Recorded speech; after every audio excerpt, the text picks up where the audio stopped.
Have we underrated Marquette?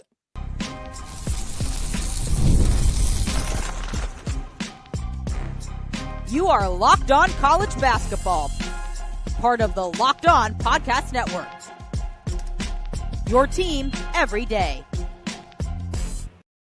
Hey there, what's up? Happy Wednesday, everybody. Welcome into the Locked On College Basketball Podcast. It's the only daily national college hoop show out there. I'm your host, Isaac Shea, joined today by our good buddy, Leaf Tulane, as we're getting into it around the lunch hour on the East Coast today. And here joining us at the place to get your college basketball content every single day. It's all part of the Locked On Podcast Network. You can listen to every episode of this ad-free on Amazon Music, and we want to thank you for joining us. This episode is brought to you by FanDuel. Start the season with a big return on FanDuel. New customers can place a $5 bet, and if it wins, you get $150 in bonus bets. Visit FanDuel.com to check it all out. Hey, special shout out to the everydayers joining us and all the members of the Locked On College Basketball Discord. So glad that you're all here. Leaf, here's where we're going today. It's weird because this week, leading into Feast Week, isn't a week rife with a whole bunch of great games. Up until Thursday is a great slate of games, but there's been like one premier, one marquee game every day so far this week, and that's going to continue to be true. So we'll unpack Marquette's win over Purdue. We're going to look ahead to tonight when Alabama and Illinois play down in Birmingham, and in between there's a few other interesting storylines from Tuesday night, but not too much to get into. So Leaf, let's just dive right in so we ain't wasting any time of these people's lunch hour. Man, I'm salivating over the food that people are eating as they're watching and listening to this. Number 6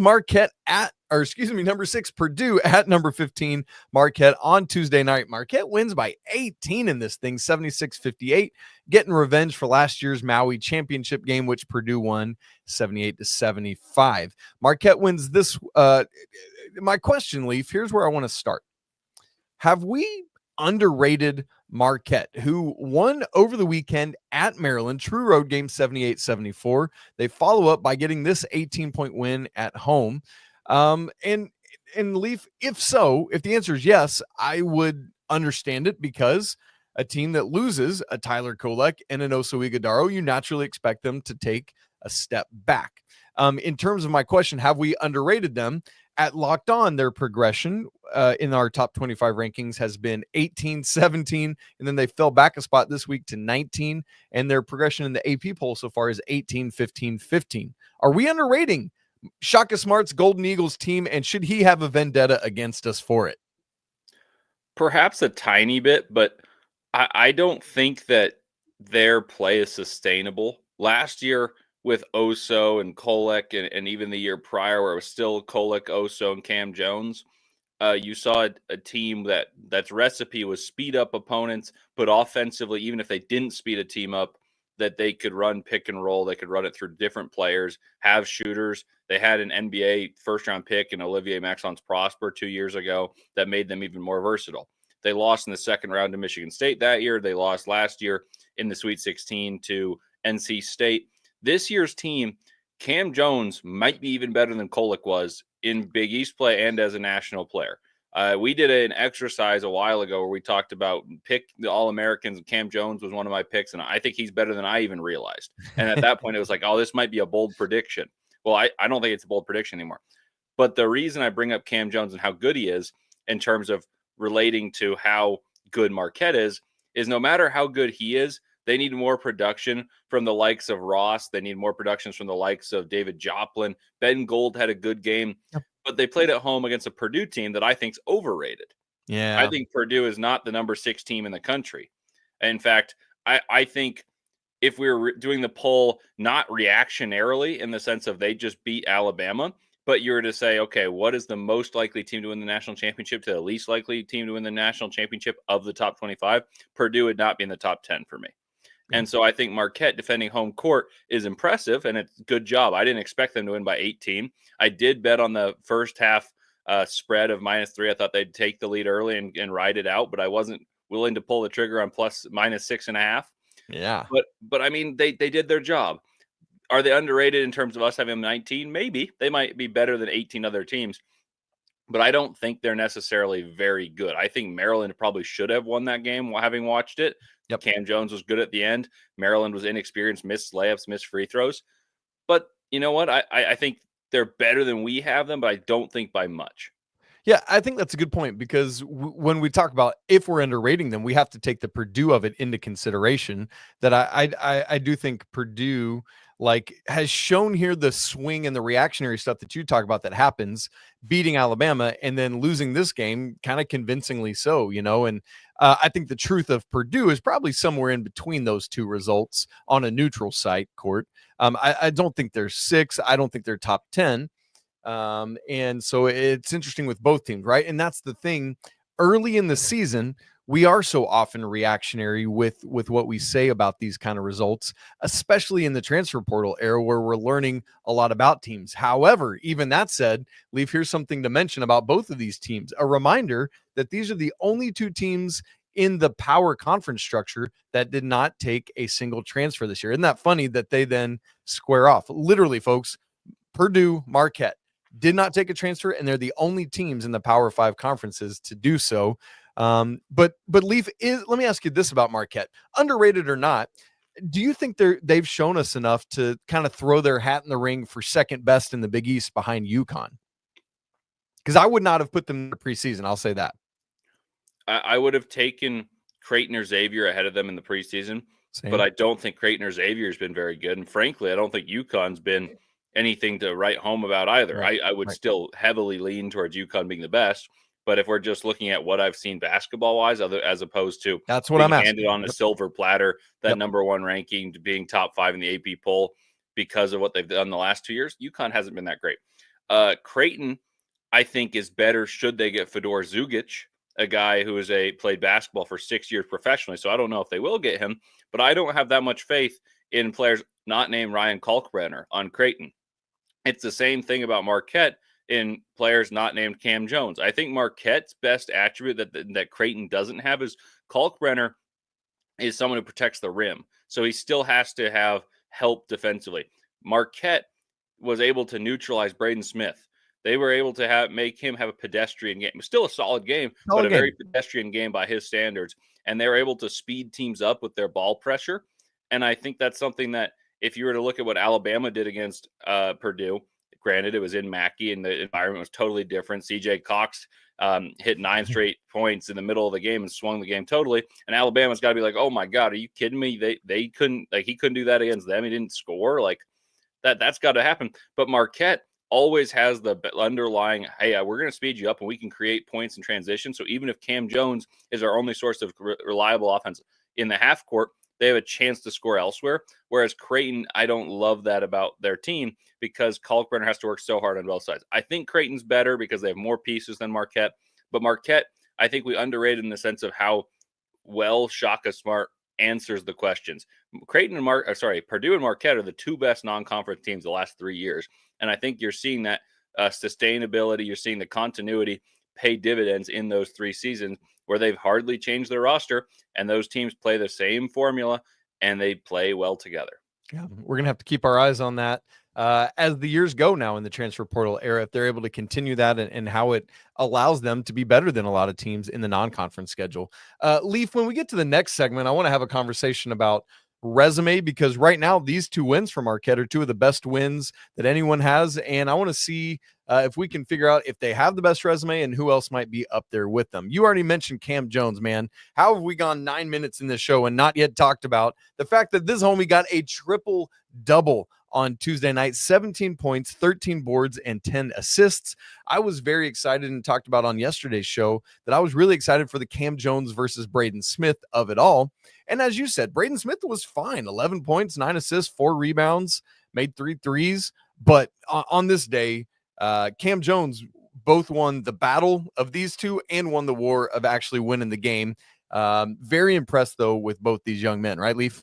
Oh, yeah. I think both are on track to being All-Americans. They probably won't both be first team, but I wouldn't be absolutely appalled. But I think they're both top 15 players in the country, thus All-Americans. Yeah, man, it's going to be great. Leaf, I got some bad news. Fletcher Lawyer, his 3-point percentage fell all the way to 65% on Tuesday night. This dude came into the game shooting 70.6 from deep, and it was the second leading scorer for Purdue in this one with 13 points. Only went 1 of 3 from 3, so he's down to 65% on the season. Just terrible, Leaf. I hate to see it, but I say that jokingly, but legitimately, like, this evolution from him is really important for Matt Painter's team long term, and I'm really curious to see if he's going to be able to maintain that season long. Well, Fletcher Lawyer is the key to Purdue, if you ask me, because Braden Smith's going to be the engine. They're always going to have an interior presence. And people said, oh, I don't know who it's going to be. I was a little surprised that Daniel Jacobson / Will Berg have been in the starting lineup. I thought it would be Trey Kaufman-Renn pretty easily, and they'd give him the rock. Well, they ended up giving him the rock against Alabama, but the reason they won wasn't Trey Kaufman-Renn's 26. It was the surge by C.J. Cox. But that's what people expect from Fletcher Lawyer. That's what people expected from Fletcher Lawyer the 2 years prior. And in games that Purdue has lost, which they have been few and far between the last 2 years, typically Fletcher Lawyer has been quiet. So this year, him shooting so well is great, but he's not great at playing without an advantage. And that's why Matt Painter's ability with schematics to get people open, play him like Ryan Klein, who was just a sharpshooter, like Sasha Stefanovic, like Carson Edwards, all these guys who are great shooters for Purdue. I think Matt Painter probably went through the film and said, you know what, we got to maximize Fletcher Lawyer's ability to shoot the ball and not necessarily make him play and create the advantage himself, play with an advantage innately, and he's going to pay dividends. So I think that's been really impressive. I have my hesitancies about Purdue in the long run, but I love Matt Painter. I tell you this every time. He's my favorite coach in America. Right. And I think they're going to be good. I just don't think they have enough horses to be great. Turnover battle certainly played a role in this one. 15 for Purdue, just 6 for Marquette. We see that Shaka Smart craziness on defense playing a role again, and thankfully for them, they didn't have to contend with Zach Edey doing it this time. Leaf, as I said, I want to ask you about resume. 2 big wins for Marquette in the early part of the season. Does anyone have wins to match that? I can think of at least one team. Does anybody else get up there? Also, Villanova won a basketball game on Tuesday night and got the 90 points in the process. Great news for Kyle Neptune's team. Can they keep that going? All that and more coming up in just a second.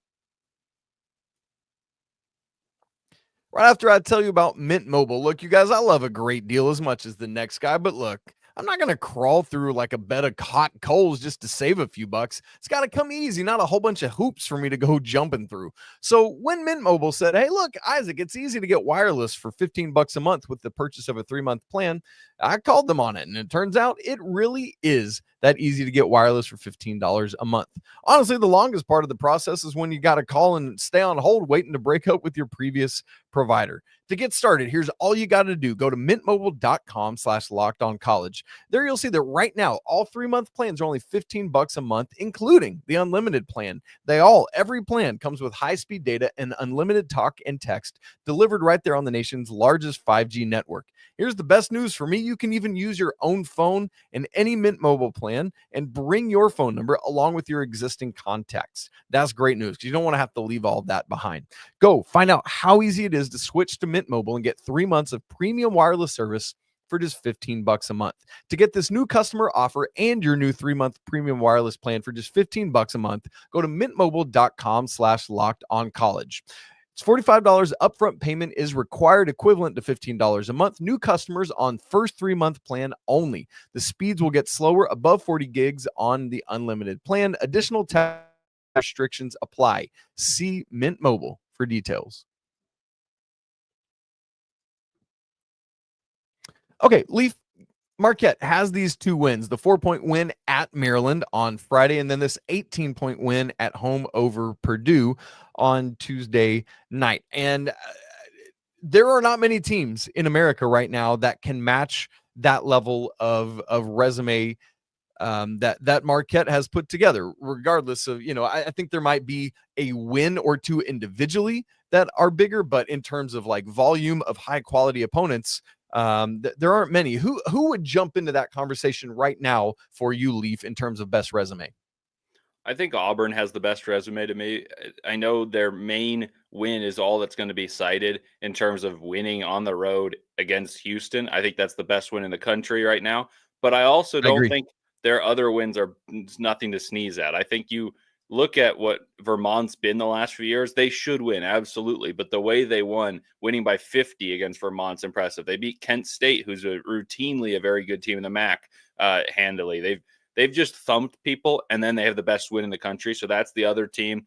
And then you could look at Gonzaga. Depends how high you are on ASU. They blasted Baylor. and that's the authoritative type of win. I'm not that high on ASU, but you could look at it and say, well, they won, but it looked, and we honestly knocked them for the way that they won on it. Yes, like we did. If you were to look at the first week of college basketball, you would have said Gonzaga's the number one team in the country. And then they played ASU that Sunday, and you're like, I don't know, because they only won by 8. So Marquette's got the best 2 wins, but I think the authoritative nature of Auburn's win over Houston and the way they've blasted the other teams has them as the top resume to me. Those are I'm right with you, Leaf.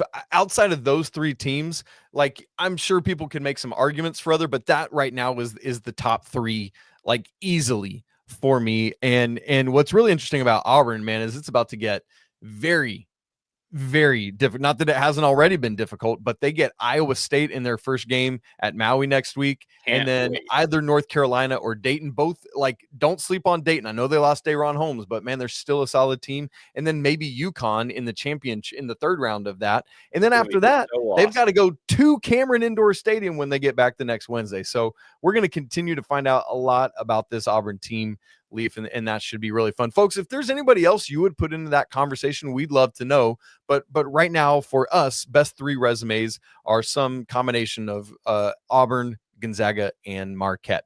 Leaf, let's put our eyes on some other events, some other games, some other results from Tuesday night. The one, I kind of joked about it on Tuesday's show, but just keep your eye on Penn at Villanova. Villanova was favored by 14.5, but things get a little bit wacky sometimes with these Big 5 games. Cal Neptune's team goes out and dominates Penn 93-49. Was this a get-right game for Nova? Yes. Here's what was maybe the most interesting thing in this one, Leaf, is that Wooga Poplar came off the bench in this game, but dropped 19 points, hit a season-high 5 threes. Is this any sort of turnaround for Villanova, or is it just like, hey, it's Penn, we move along? I'm going to meet you in the middle there, because I think Kyle Neptune, no matter what he does, unless they make the tournament and not just the flash in the pan, win the Big East tournament like a miracle, is gone. I think that's true.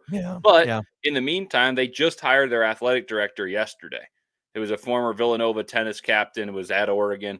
And, that just means the impetus is on the hiring search. Like, that's going to happen. But in the meantime, getting a win in decisive fashion is good. They have the talent. They're not as talented as they were last year. They're not as good as the previous teams that Villanova has had. Like last year, at this time, Villanova was one of the top 15 teams in the country. That's right. They won a few games. They beat North Carolina. They beat Memphis. I think they won the tournament that they were in. They did. It was Battle for Atlantis. You look at that and you say, well, we're not going to be that this year. But winning decisively against a Power 5, or not a Power 5, a Big 5 opponent, which they had lost in the recent times. They lost 2 last year. They lost another one this year. You look at it and you say, well, that's a step forward. And then the fact that it was decisive, that they had buy-in with Wooga Poplar off the bench, I will say that there is some validity to that, and it makes you more confident about Villanova going forward, because it could have easily gone off the train tracks after the pretty terrible start to the season. Very much so. And I, with Wooga Poplar of it all, I, to be fair, did not watch this game. And so I'm not sure if it was just performance based off the bench, or if, because Wooga's been a bit banged up, but came off the bench, played 25 minutes, and that's good stuff there. Next, Leaf, sticking in the Big East with another, like, what? Really? DePaul is 5-0 now after a 78-69 win over Eastern Illinois on Tuesday night. They're expected to win that game. They didn't cover the 18.5 point spread, but Leaf, Chris Holtman's team is undefeated. They won 3 games all of last year. They've almost doubled that already this season. Right now, they are tied for the nation's second longest win streak, which is kind of a whatever thing to say, because obviously UConn has the longest win streak, and then any team that's played 5 games this year and is undefeated is going to be that. But like, just the fact that we can say that about DePaul is wild to me. Leaf, here's the thing. They've got 2 more winnable games at home coming up, but then we're going to really find out if there's any legitimacy to this thing, because they go to Texas Tech on Wednesday, December 4th, and then they open Big East play. There's an early Big East game against Providence a few days later on December 10th. Same kind of question as Villanova. Is there something to this, or is this just a nothing burger early part of the season?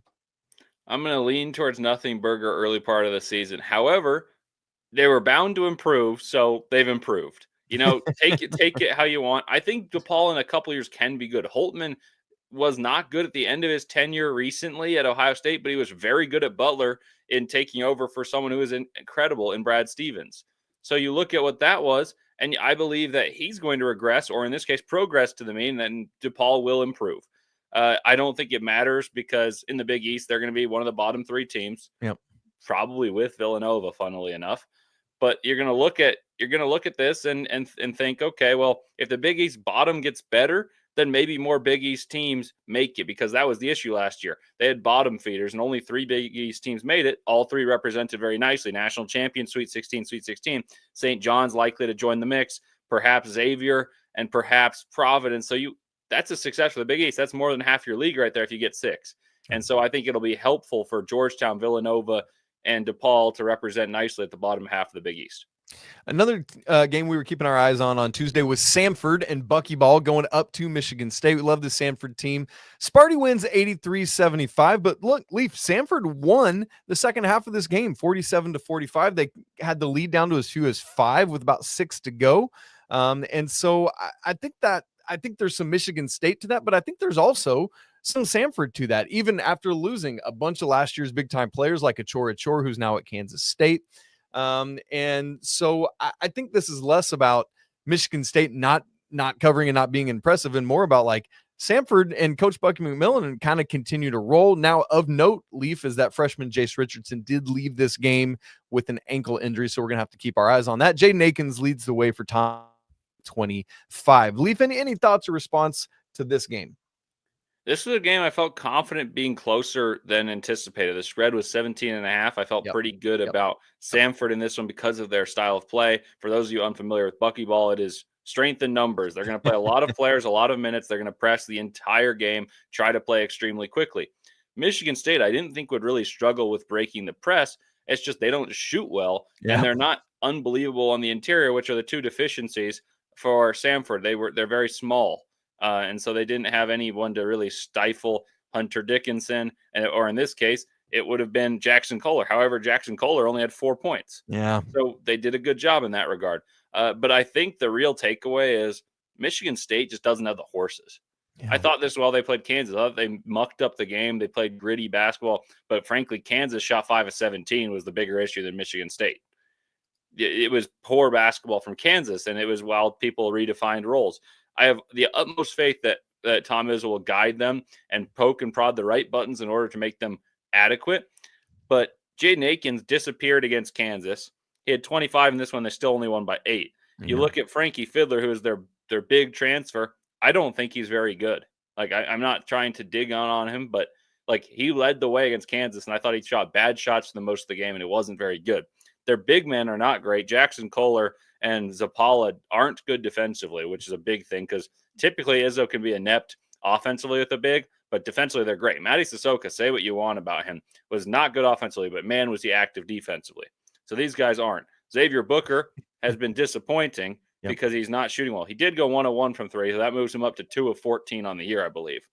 Then you go to their bench. Jace Richardson's the bright spot. Like, he's been the shining bright spot, and he just got injured. I do think Fears can be good, and that's just my personal belief, but he just played 13 minutes and only had 2 points.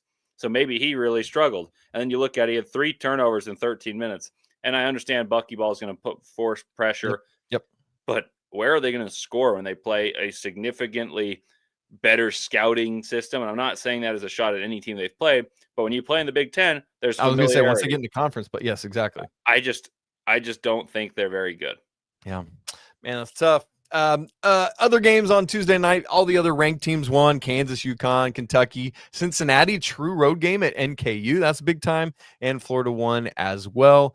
And so really good stuff there. Now, Leaf, as I said earlier, we do have at least one premier game every night this week. And that tonight, Bama, Illinois in Birmingham. Really excited for this game, and we're going to talk about it. And can the Tide finally get on track from deep? Because they ain't doing it so far. We'll look at that and so much more here coming up in just a second. Right after I tell you about Skylight Frames. Look, we're about a month away from Christmas right now, and I know a lot of us out there struggle with finding perfect gifts, and you want to get something like legitimately that a person will use instead of wasting money on stuff that no one's going to take care of. Well, I want to tell you about something that my family bought recently for my in-laws is this thing called Skylight Frames. It's a touchscreen digital photo frame your whole family is going to love. You can upload photos directly from your phone and watch them appear in seconds. It's this digital thing. It's so cool. It's got seamless sharing. You can use an email or you just download and use their app and get those pictures right there. You don't have to have an account or subscription or anything. It's so fun and so easy. New photos straight from your phone from anywhere, all over the world. It's great and a great way to help keep your loved ones involved and invested and feeling more connected together, especially when you physically live apart. I also love this feature. It's got called gift mode, where you can personalize the frame even while it's still in the box, so that when your loved one pulls it out, it's already got a whole bunch of preloaded pictures to help make those memories even better. So now, as a special limited time offer for our listeners, you can get $20 off your purchase of a Skylight frame when you go to skylightframe.com/college. Again, that's skylightframe.com/college. Get $20 off your purchase right now at skylightframe.com/college. This episode is also brought to you by our good friends at FanDuel. Get ready to tackle the NFL action with FanDuel. It's America's #1 sports book, because right now new customers can bet $5 and get $150 in bonus bets if you win. The FanDuel Sportsbook app gives you everything you need to place live bets on the NFL, all right there in one place. So maybe you get a hunch in the middle of the game. Well, you can check out the latest stats, view live play-by-play, and so much more on the same page where you place your bets. How about this game we're about to talk about? Alabama favored by 8.5 tonight over Illinois. UConn is favored to win the Maui Invitational. Gonzaga favored to win Battle for Atlantis next week during Feast Week. All sorts of great lines over there at FanDuel.com for you to check out right now.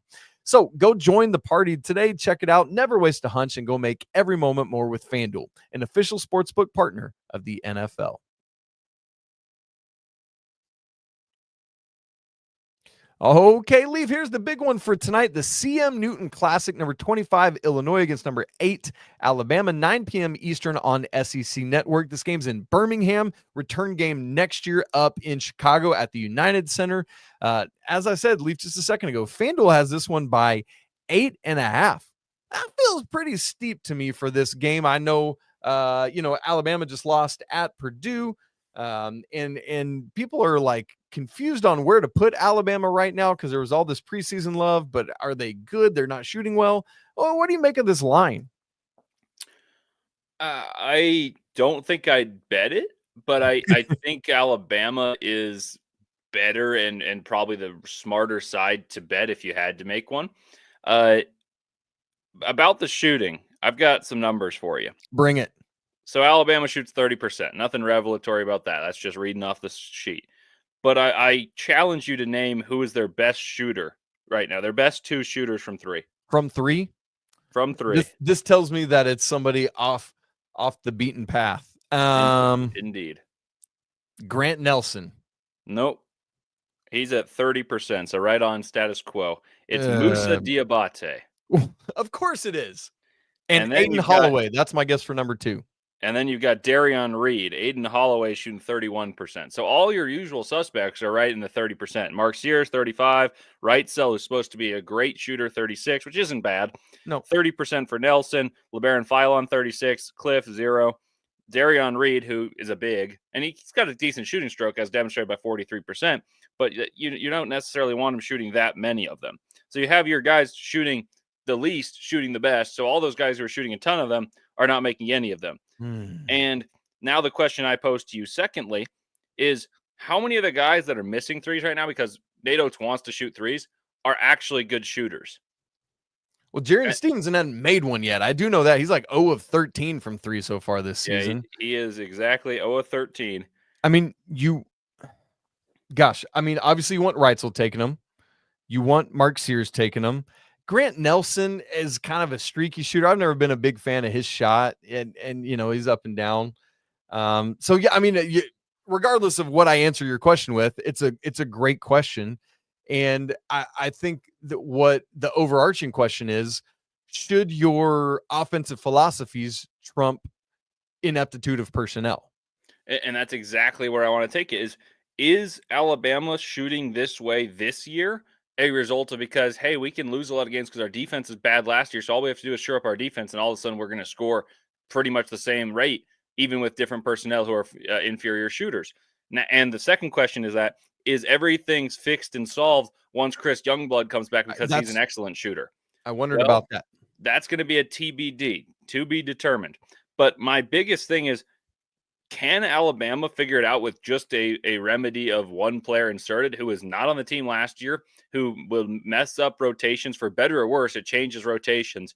And so is what Nate Oats doing going to actually work out for Alabama? Or is that just hey, well, it doesn't matter. They got some of the most talented, no matter where you ranked them, they were 1 or 2 on everyone's poll. I had them 2. And I thought, you know what, like, surely they're going to win. They're the more talented team than Purdue. They should win at Mackey, which is a crazy thought. No one has done it in 39 attempts in the non-conference. Like, we just thought the talent would prevail. But we're seeing that continuity matters and that playing to the strengths of your team matters. Yes, they're better defensively, but they're not excellent defensively. They're better because they have Clifford Almarui. But they didn't actually play him guarding the best big last time. So I don't think Nate Oats is coaching to the strengths of the team. So I do think they're going to have a get-right game because they have too much talent not to. But I'm not against Illinois specifically, you mean? Yeah, against Illinois specifically. But I'm not sure that they're going to necessarily be the Final Four team that we all believe they are unless they start to amend their philosophy and or drastically change their shooting percentages.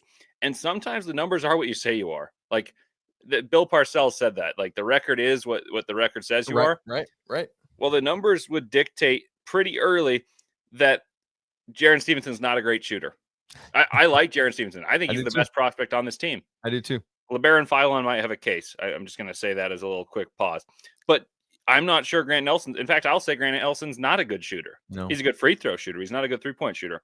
Mark Sears is a good three-point shooter, but it's when he's playing with the ball. Him and LeBaron Philon have a little bit of a touch and pull right now. Like, I'm not sure they play well together. So I'm a little bit hesitant to crown this team as the SEC champions. I'm a little bit hesitant to do all the things we said about, write them into the Final Four. I'm a little bit hesitant about Alabama, but I do think they get right against Illinois because they are inept defensively. Yeah, it's and here's the other thing, Leaf. Like, I wonder at what level the Final Four run covered up the rest of the season last year. Like, it wasn't to the level of North Carolina in the 21-22 season where they made that run, made it to the national championship game. But there was a point last season where Alabama was 6-5. There was a point last season where Alabama, down the stretch, lost 3 of 4 SEC games. They lost their only game in the SEC tournament, right? They were coming into the NCAA tournament 21-11. And so I wonder how much we've clouded our judgment of them because of the Final Four run, because things ended up working out there, right? And I'm not saying that is a thing, and it's definitely what's going on, but I think that doesn't not play a role. Here's what's funny to me, Lee, for all the talk about the 3-point shooting, Alabama right now is 12th in the nation in 2-point percentage at 63.8%. Obviously, small sample size, early part of the season, but Grant Nelson, who we just kind of dogged on for his 3-point shooting, is 85.7% from 2 right now. That's not sustainable. It's not going to happen, but it's crazy to think about with it. Leaf, obviously this is a game where both teams believe they have really strong offenses. Brad Underwood talked about this offseason. Like, I think a junior high team from Chicago could probably score on my defense right now.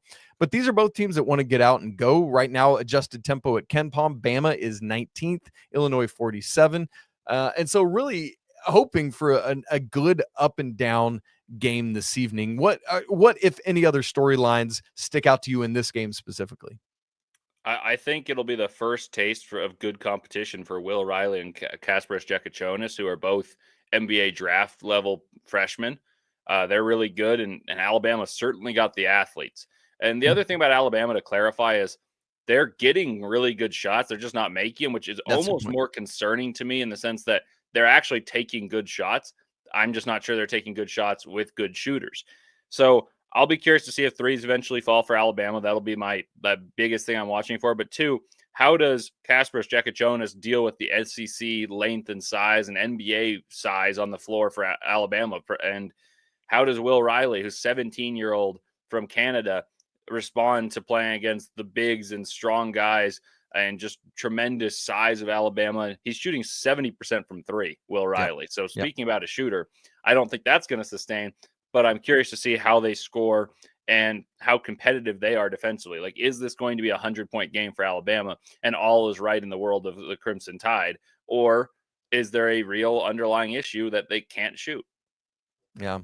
Well, we talked about Auburn's crazy schedule coming up. Alabama has a crazy one themselves, this Illinois game. Then they play Houston. They've got the NIL thing. They go to North Carolina. They got Creighton, man, a big schedule coming up for the Crimson Tide, where we'll find out more about them. Yeah, to your point, Illinois, all 3 teams they've played so far this season are sub 200 teams at Ken Palm. So this will be certainly the biggest test. Very excited to see Will Riley against SEC level competition. Leaf, outside of that, not much action tonight. There's 3 other ranked teams playing. Texas A&M hosts Southern, Rutgers hosts Merrimack. Gonzaga, a quick turnaround from Monday's trip to Viejas, where they will now host Long Beach State, but they should win that game going away. Now, Thursday, different story. Lots of great games. Baja Mar Classics kicking off. Andy's going to preview all that on Thursday show, so get ready for what's going to be a loaded back half of the week. And then obviously when we get into Feast Week, baby, it's going to be special as always, so we're looking forward to that. Folks, thank you so much for joining us here on this Wednesday afternoon as we're getting into the lunch hour. If you haven't subscribed to the show both on YouTube and your favorite audio platform, please make sure you do so you don't miss a second of Locked On College Basketball. If you haven't joined the Locked On College Basketball Discord, we'd love to have you there. We're talking college basketball all the time. It's a great place to be. Love fans going at each other, but just all the great conversation we have. As always, want to say apologies to the Lawyer family, especially since his 3-point percentage fell to 65%. Man, it's just terrible for Fletcher. He's going to have to get that back up. Let's go Wildcats. I guess that's Villanova today. Way to go, scoring plus 90 points. Andy will be with you tomorrow, but until then, peace.